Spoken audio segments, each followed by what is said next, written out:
Hello. एक chair और अगर प्लीज सिट हियर।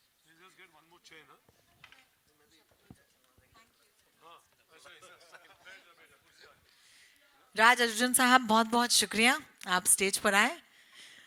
हमारे इस छोटे से कहते हैं ना राउंड टेबल लेकिन लाइन में है हम उसकी शान बढ़ाने के लिए बहुत बहुत शुक्रिया। Thank you.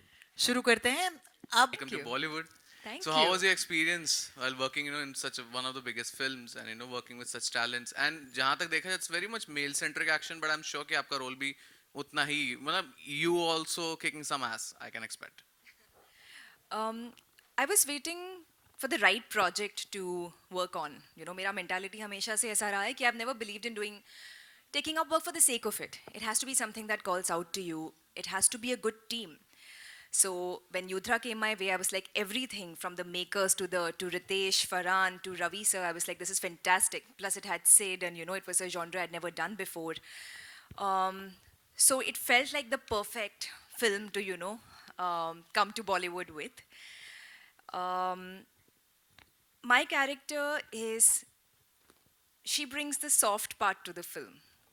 क्योंकि इतने मर्द है, इतनी एक्शन है, that she brings the tenderness, the much needed feminine energy, the softness, the cuteness to the film.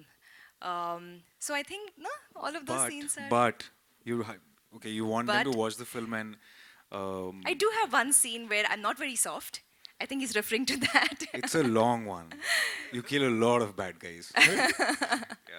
That's Killing true. them softly, I would So say. even I got one scene to take off vent all my pent up anger in life. मुझे थोड़ा मौका मिला है.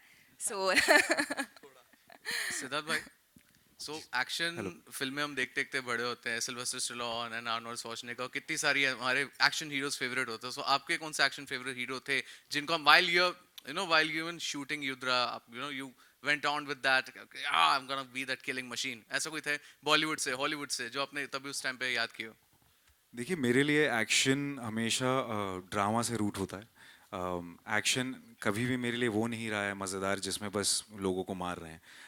उसके पीछे एक purpose होना चाहिए, पीछे कुछ एक मतलब एक हर्ट होना चाहिए, उसके पीछे कोई कहानी होनी चाहिए।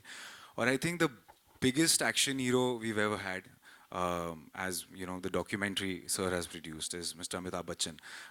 जब मैं दीवार देखता था बचपन में, तब मुझे लगता था यार ये एक्शन फिल्म है, लेकिन अगर आप देखेंगे ध्यान से तो उसमें सिर्फ एक ही एक्शन, लेकिन हर एक सीन ऐसा होता है जैसे लगता है कि यार अब कुछ होगा, अब कुछ होगा, अब कुछ होगा। जैसा कि जाव साहब ने भी कहा था, मैं उनके काफ़ी इंटरव्यूज़ भी देख रहा था कि काफ़ी कैरिकेचरिश हो चुका है वो एक्शन का जो एक इमेज है एंग्री यंग मैन का, क्योंकि सबने वहाँ वहाँ से उठा के उसको कैरिकेचर कर लिया, बेमतलब में लोगों को मार रहे हैं, बेमतलब में चीज़ें हो रही हैं, just for the to get the eyeballs, just for the effect. But in this film there is a lot of depth and that's what I connected to. अगर मुझे ऐसी ही एक्शन फिल्म होती जिसमें मुझे बस स्टंट्स करने हैं या उछल कूद के मारना है या लोगों को मारना है और बस एक सिक्स पैक दिखा के हीरो, एक मेरे लिए वो मज़ेदार नहीं होता है कभी भी। हमेशा मेरे लिए वो एक इंटेंसिटी, एक एंगस्ट, एक कहीं ना कहीं से जो होता है ना, वो एक आग होनी चाहिए अंदर, और भले अगर वो मारे भी नहीं। और जैसे कि बच्चन साहब का हमेशा आंखों में होता था, वो आंखों से फाइट करते थे, और लात तो बाद में, लंबी लात भी है तो लात तो बाद में लगती थी, लेकिन उनकी आंखों से जो गोलियां लगती थी वो कुछ अलग ही थी। सो मेरे लिए वो सबसे I think supreme action hero हैं। हेलो हेलो इधर There on hello the hello. right. Thank you. अरे कैसे हैं आप? मैं बहुत बढ़िया हूँ। मैं दीपेश पांडे, दैनिक जागरण से। मेरा सवाल रवि सर से रहेगा। सुनने में आया फिल्म के कुछ हिस्से रिशूट भी किए गए एक्शन के बढ़ते स्तर को देखते हुए, तो कितने हिस्से, क्या कुछ और एक्शन में ऐड ऑन करना पड़ा आपको, क्या चीज़ें रिशूट करनी पड़ी, और एक्शन में क्या कुछ नया लाने की चैलेंजेस रहे आपके लिए? क्योंकि हम पैंडमिक में शूट कर रहे थे तो आसान नहीं होता है, because it's never easy to put people together and shooting an action, specially in those time. तो तो हमने काफ़ी सीन्स शूट किए थे, और as we got on to tail end of the film, because हमको ब्रेक भी लेना पड़ रहा था शूट के दौरान, because few location are not available, so we are going through those moments. But हमारा लास्ट शेड्यूल था, रीशूट तो नहीं हुआ है बेसिकली कुछ सीन्स थे जो हमने रखे हुए थे, we'll do it later because we'll know how it shaping up.